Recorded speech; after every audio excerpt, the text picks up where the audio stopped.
Friendship. Kasama mo sa lahat. Mapakulitan man o problema. Masabing karugtong na ng buhay mo. Lalo na kung ikaw ay nag-iisa. Sabi nga nila, ang totoong kaibigan, yun yung makakasabi lahat na ikaw. Kahit hindi mo tanggap, yung mga kaibigan kahit murahin ka, hindi ka masasaktan. Pero paano kung nagkamali siya? Sumaya pero sa maling paraan. At dahil mahal mo siya, tumulong ka. Pero mali rin yung kinalabasan. Ako si Leslie. High school pa lang, kaibigan ko na si Mira.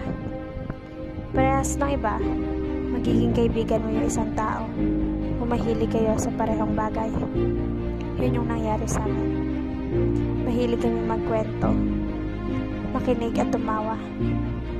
Kahit hindi maintindihan ng karamihan, magkaiba kami sa ugali. Si Mira na hindi malapitan lalo na ng kalalakihan, at ako na puro kamalditahan. Ang pagkakaiba namin yung bumuo sa amin. Hindi perpekto pero masabi kong naging masaya ako. Dahil kahit lumayo kami nung nagkaloheo, nanatiling matibay at matatag ang pagkakaibigang meron kami.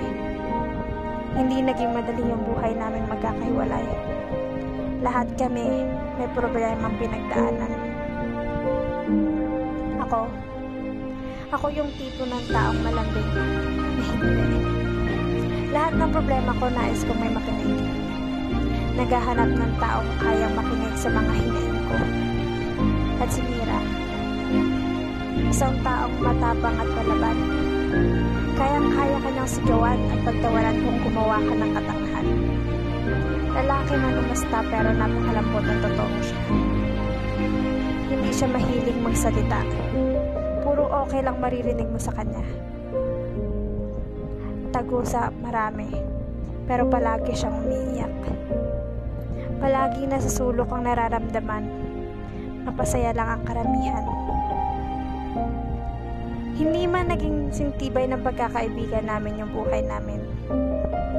Pero sa kasalukuyan, may mga katulong kami habang malayo sa isa't isa. Pero paano kung isa sa amin ay nais ng sumuko? Hey, Mira, ano nabasa ko? Chat ko sa kaibigan ko nang mabasa ang post ng kasintahan nito. Agad ko siyang tinawagan sa messenger. Wala na kami. Mag-iisang linggo na. Saan niya? Ha? Bakit? Tanong ko naman sa kanya. Kwento niya lahat ng detalye at pinaintindi lahat sa akin.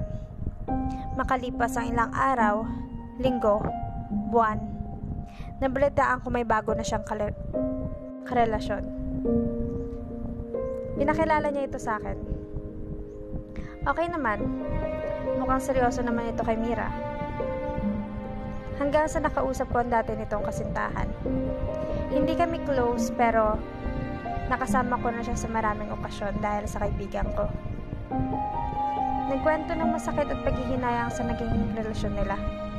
Les, gusto ko lang malaman lahat. Pag nalaman ko lahat, titigil na ako. Hindi ko na siya guguluhin. Pakiusap niya. Kaya kunento ko sa kanya lahat.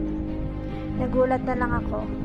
Isang araw, nag-chat si Mira sa akin. Les, sinabi mo ba lahat kay Jam?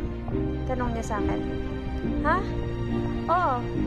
Sabi niya, iwasan ka na daw niya. Pag nalaman niya yung lahat, saad ko sa kanya. Kaya pala, pinagkalat niya dito, niloko ko daw siya. Bakit ba ako nahihirapan? Bakit ba lahat sila nag-uhusga sa akin? Umiiyak na saad niya. Kahit hindi ko ito makita, alam kong nahihirapan siya. Pasensya na, hindi ko alam na habulin ka pa pala niya. Sabi niya kasi sa akin, titigilan ka na daw niya. Paliwanag ko at humingi ng pasensya. Les, nagmahal lang naman ako ng iba. Bakit kasalanan ko na agad? Lahat ng tao galit sa akin kasi daw niloko ko si Jam. Saad nito sa chat. Sa susunod, susuko na ako. Dahil kahit pagiging masaya ko, gusto niyang ipagkain. Saan niya? Hindi ko alam na magiging malaking epekto sa kanya to. Mira, pasensya ka na. Kasalanan ko. Kasi nakailam ako. Hindi ako naging worth it bilang friend mo. Sabi ko sa kanya. Sabi mo kasi sa akin, ayaw mo na talaga. Naging desperado lang ako para tigilan ka na niya. Para hindi ka nasaktan. Para maging masaya ka na. Pero huwag kang mag-alala. Hindi na ako makikialam. Dagdag ko pa dito. Pagod na ako. Saan niya? Ha? Saan? Tanong ko sa kanya. Hindi ko alam pero nasasaktan ako.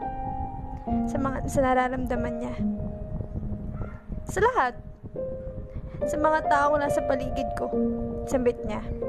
Napangiti na lang ako habang tumutulo ang luha sa mga mata ko. Dahil sa aminin man natin o hindi. Kasama ako sa may mga kasalanan dito. Huwag kang mag-alala. Kung magiging masaya ka, pag wala na yung mga taong dulot ng sakit na nararamdaman mo, hayaan mo. Ito na ang huling araw na makakausap mo ko. Paalam na, kaibigan ko.